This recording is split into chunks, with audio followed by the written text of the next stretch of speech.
વડોદરામાં કેતન ઇનામદારના રાજીનામાથી રાજકારણ ગરમાયું છે. સતીશ નિશાળે રાજીનામા બાદ પ્રતિક્રિયા આપી. વર્ષોથી પાર્ટીનો વ્યાપ કઈ રીતે વધે એ રીતે કેતન ઇનામદાર કાર્યરત હતા. નાનું મોટું કંઈ પણ મન દુઃખ હશે તો પાર્ટીના આગેવાનો સમજાવી લેશે.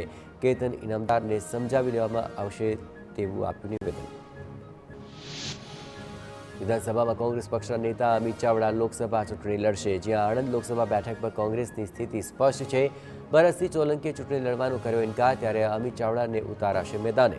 આણંદ જિલ્લા સમિતિની બેઠકમાં પણ અમિત ચાવડાને લડાવવા માટે ઠરાવ થયો હતો. અમિત ચાવડા ગુજરાત કોંગ્રેસના પ્રદેશના રહી ચૂક્યા છે અધ્યક્ષ.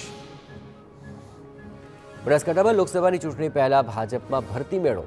કોંગ્રેસ સાથે છેડો ફાડનાર ધાનેરાના પૂર્વ ધારાસભ્ય જોઈતા પટેલ આજે કેસરિયા કરશે. ગાંધીનગર ખાતે જોઈતા પટેલ ધારણ કરશે કેસરીઓ. કેન્દ્રીય મંત્રી મનસુખ માંડવિયાનો ચૂંટણી પ્રચાર. કેશોદમાં આવાસ લાભાર્થીઓના ઘરે ભોજન લીધું. ચૂંટણી પ્રચાર દરમિયાન ગ્રહણ કર્યું ભોજન. ધારાસભ્ય દેવા માલમ અને કાર્યકર્તાઓએ ભોજન લીધું.